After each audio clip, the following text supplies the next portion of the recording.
I'm bigcal and welcome to my world. So I'm finally getting around to doing some videos that should have been recorded and out in January. But as I mentioned previously, I was ill all during January, February still recovering plus a busy month, March and most of April so far haven't been doing too well mental health wise, but finally starting to get back into the swing of things. Hopefully, I think I said this last video I did and then nothing's happened since now, but yeah. So, finally getting around to my top 5 DIY gaming pickups for 2022. Yes, this should have been out in January.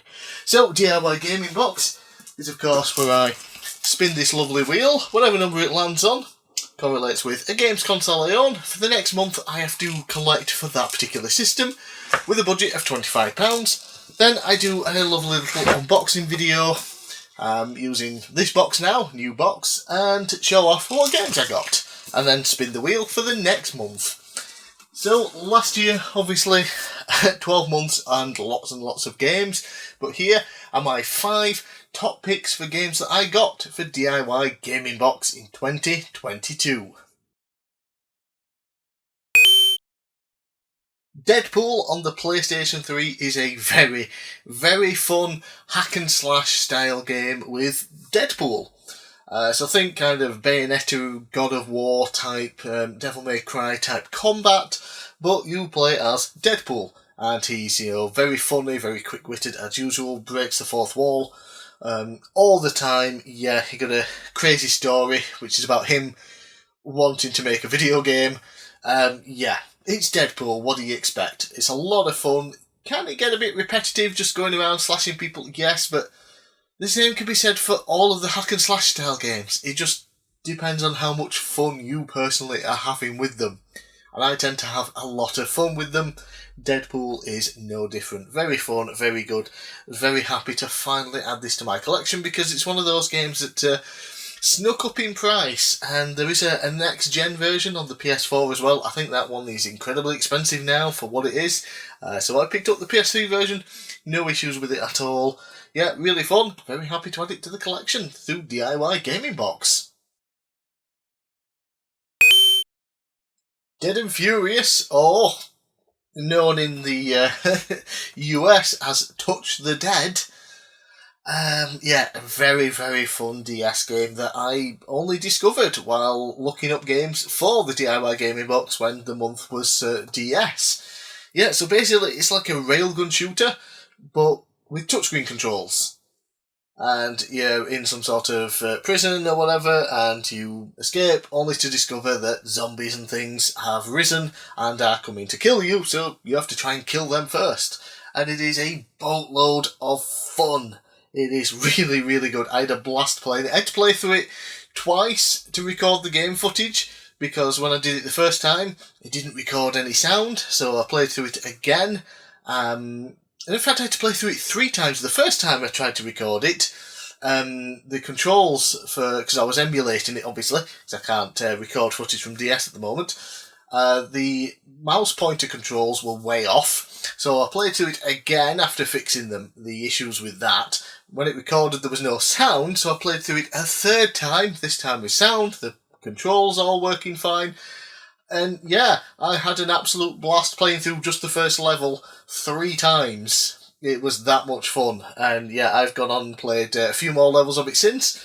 One day I'll probably play through and complete it all, but yeah, for now, really fun game. Still pretty cheap as well. Get it while you can. Not sure what it's like as Touch the Dead in America, if that's cheap or expensive, but here in the UK, Dead and Furious, still pretty cheap. Still pretty unknown game. Don't see anyone really talking about it, but it is really fun. So yeah, one of my favourite pickups of 2022. We go from one railgun shooter but touchscreen style to another railgun shooter with motion controls, Resident Evil The Dark Side Chronicles on the Nintendo Wii. So there were 2 of these type games. There was the Umbrella Chronicles and the Dark Side Chronicles. I now own both of them. They are basically railgun shooters, light gun shooters, use the motion control, set in the Resident Evil universe. What more do you need to know? You go around shooting zombies with the motion control. It's really fun, really responsive, really fun. It's just literally a blast to play through. You've got the cheesy Resident Evil dialogue, you've got the crazy monster designs, and you've just got the funness of pointing and shooting at things on the screen, which so missing these days. You got stuff with VR, but VR's far too expensive to actually get into, so it's kind of pointless. The Switch, their motion controls just aren't as accurate as they were with the Wii Remote because of the sensor bar. But yeah, we need more of these. We need better ways to play them. Absolutely. Resident Evil, The Dark Side Chronicles, really, really fun on the Nintendo Wii. And we have a pickup from the same month when it was also the Nintendo Wii, and this is Wicked Monsters Blast. Also some railgun elements here, of course, but it's basically, think of a point blank style game, but not point blank, because the point blank games on the PS1 are getting to be expensive. You need a CRT to play them with the light gun. Not really cost effective these days. This, mix of kind of your point blank and a WarioWare style with your fast paced mini games and your light gun shooting action. And again, it was one of those games I'd never heard of until I looked up some games on the Wii that were cheap for the DIY gaming box, which is what I love about doing the DIY gaming box every month, is that I always discover new games I didn't know about.